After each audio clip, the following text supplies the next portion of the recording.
یہ اولیاء کرام کا ماحول ہے، آپ نے اس کو سمجھا نہیں۔ اب امامنا اور سیدنا کے بچپن کے متعلق ان کے اعتراضات ہیں۔ اس سے پہلے میں ایک چھوٹا سا واقعہ، بہت چھوٹا سا، ولادت جو ہے امامنا اور سیدنا کی، ولادت کے موقع پر جو غیر معمولی واقعات ہوئے ہیں ان سب کو چھوڑیے، مختصر سا ایک واقعہ میں آپ کو سناتا ہوں۔ شاہ دانیال رحمت اللہ علیہ جونپور کے علماء کے استاد جو ایک مدرسہ چلاتے تھے، اطلاع ملی کہ میرا سید عبداللہ کے گھر لڑکا تولد ہوا ہے، تو آپ کے مکان آئے مبارکباد دینے کے لیے۔ حضرت میرا سید عبداللہ سے ملاقات کی، مبارکباد دی۔ اب پوچھا بچے کا نام کیا رکھا ہے؟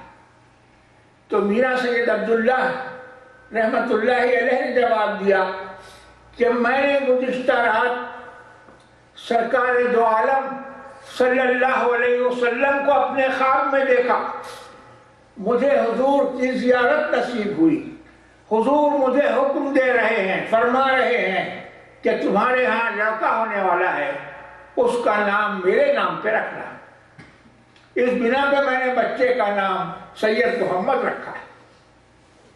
ہمارے امام مہدی موعود علیہ السلام کی ولادت ہوتی ہے، آپ کو نام دیا جاتا ہے تو حضور کے حکم سے نام دیا جاتا ہے۔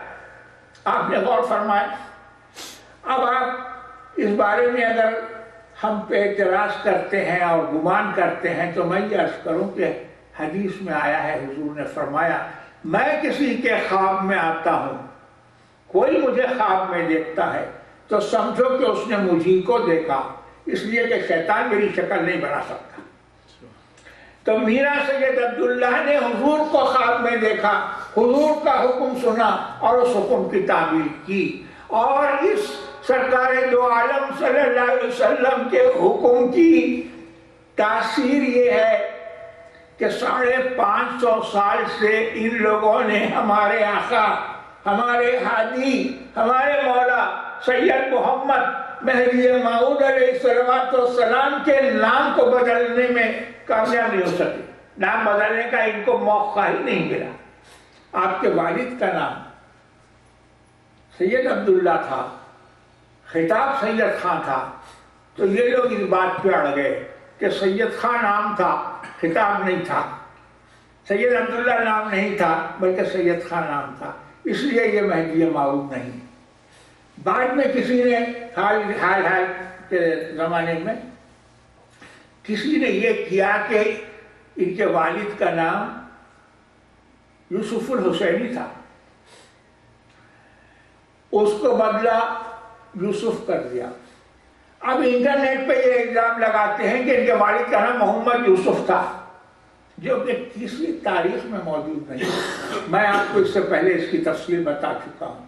والد کے نام کے ساتھ تو یہ کھلواڑ کیا جا سکا، مگر 550-600 سال کی تاریخ میں ہمارے امام کا نام سید محمد ہی رہا، یہ لوگ اس میں کوئی تبدیلی نہیں کر سکے۔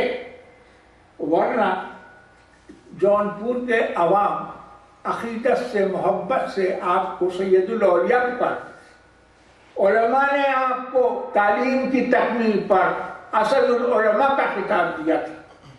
اگر یہ لوگ یہ کہتے کہ بس سید الاولیاء ہی ان کا نام ہے، سید محمد نام نہیں تھا، اگر یہ کہتے تو ہم کیا کر لیتے؟ آپ بتائیے، ہم کو قسمیں کھا کے کہنا پڑتا تھا کہ بھائی اصل نام سید محمد ہے، سید الاولیاء عوام کا دیا ہوا خطاب ہے۔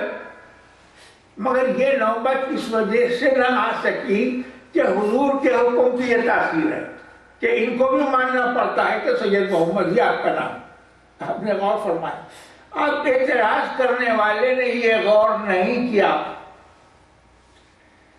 کہ خود سرکار دو عالم صلی اللہ علیہ وسلم نے کس ماحول میں آنکھ کھولی۔ بھائی اولیاء کو ماننے والے، اولیاء کا اتباع کرنے والوں کے گھرانے میں آپ پیدا ہوئے تو تم کہتے ہو کہ یہ شیطان کا دھوکہ کھا گئے، تم کو یہ سمجھ میں نہیں آیا کہ حضور رسالت مآب صلی اللہ علیہ وسلم نے کس ماحول میں آنکھ کھولی؟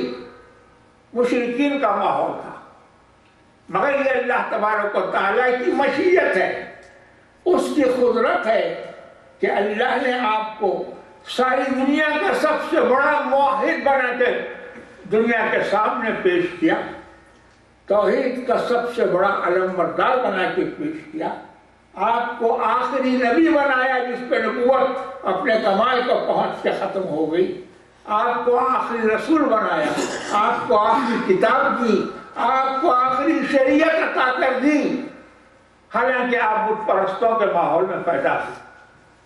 تو تمہارا یہ کہنا کہ چونکہ یہ اہل حدیثیت کی تعلیم انہوں نے نہیں پائی اس لیے یہ شیطان کا دھوکہ کھا گئے، اصل میں خود آپ کا دھوکہ کھانا ہے اور آپ کو اس کی خبر نہیں ہو رہی۔ آپ نے غور فرمایا؟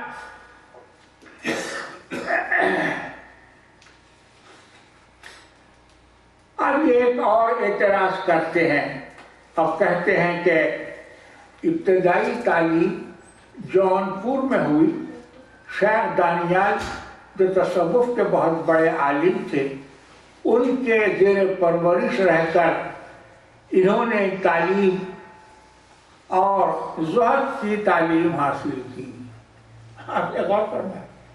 پہلی بات تو یہ غلط ہے کہ آپ شاہ دانیال یا شیخ دانیال رحمت اللہ علیہ کے زیر پرورش تھے، یہ بات ہی خلاف واقعہ اور ایک دروغ ہے۔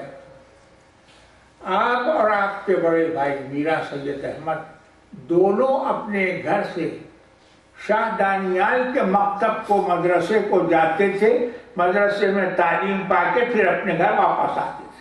ان کے زیر پرورش کہاں تھے؟ شاہ دانیال کے زیر پرورش سے کہنا خلاف واقعہ، حقیقت کے خلاف۔ دوسری بات یہ ہے کہ شاہ دانیال نے آپ کو زہد کی تعلیم دی ہے، ترک دنیا کی تعلیم دی۔ اب ان کا غم یہ ہے، آپ غور فرمائیں۔ مجھے عرض کرنا یہ ہے کہ مہدی موعود علیہ الصلوۃ والسلام کی ابتدائی زندگی اور اس کے حالات تاریخ کی کئی کتابوں میں موجود ہیں، کئی قدیم تاریخی کتابوں میں، تذکروں میں آپ کے حالات زندگی موجود ہیں۔ شاہ دانیال کے مدرسے میں جو تعلیم ہوتی تھی وہ کیا تھی؟ وہ تعلیم تھی رسمی درسی تعلیم۔ سب سے پہلی بات تو یہ ہے کہ قرآن مجید حفظ کروایا جاتا تھا، اور اللہ کا کرم ہے، اس کی تائید ہے کہ صرف 7 سال کی عمر میں آپ نے قرآن مجید حفظ فرما لیا۔ دوسری بات یہ ہے عربی زبان اور اس کے قواعد، فارسی زبان اس کے قواعد یہ پڑھائے جاتے تھے۔ تصوف کی تعلیم کہاں تھی؟ تفسیر، اصول تفسیر، حدیث، اصول حدیث، فقہ اور اصول فقہ، یہ تعلیم دی جاتی تھی۔ درسی کتابیں جو اس زمانے میں تھیں آپ نے سب کی تکمیل کر دی۔